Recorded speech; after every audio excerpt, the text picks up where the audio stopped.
The Circuit, Chapter 7, Death Forgiven. El Perico, my close friend, had a tragic ending.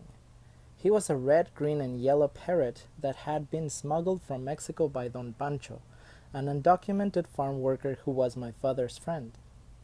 When we first got El Perico, he went most of the time in a makeshift wire cage Roberto, my older brother, built for him. But once he learned to trust us, he became a family member. El Perico wandered around freely in the dilapidated garage where we lived while harvesting Mr. Jacobson's vineyards.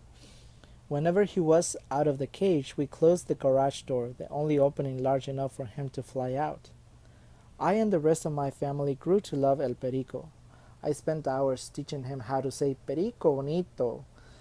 His favorite pastime was walking back and forth across a thin, long wire that my mother sometimes used for hanging our clothes to dry. It stretched from one end of the garage to the other.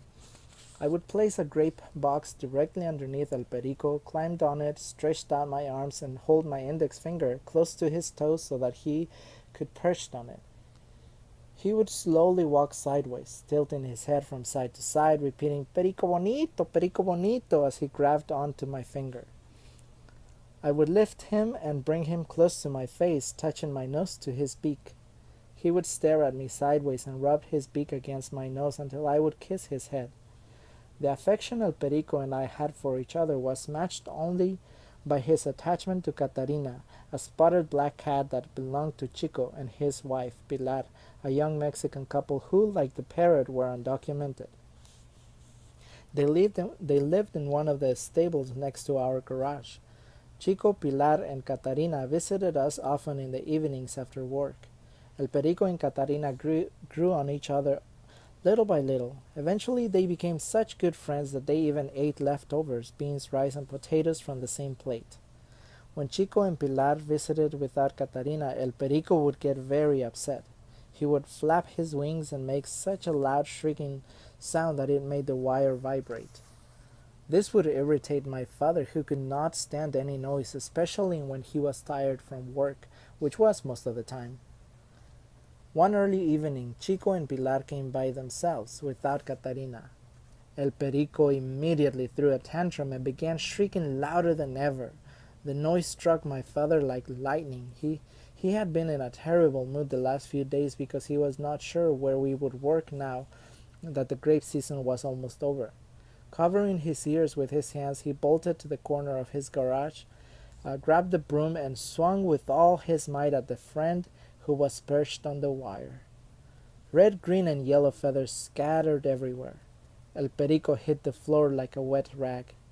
Instantly, Roberto, Mama, and I started wailing. My father shouted at all of us to stop. Seeing a stream of blood dribble from El Perico's silent beak, I felt as though someone had ripped my heart out.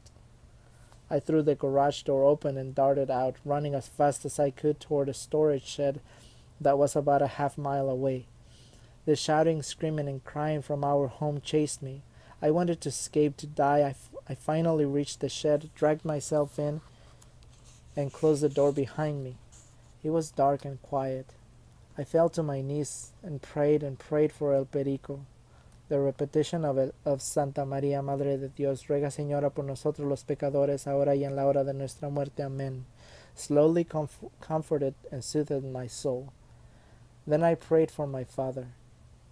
The next day after work, Roberto, Trampita, and I buried El Perico in a cigar box we found in Mr. Jacobson's garbage can. We dug a hole about a foot deep in one of the rows in the vineyard behind the garage, placed the box inside, and covered it with dirt. Roberto made a small cross from sticks and laid it on the mound.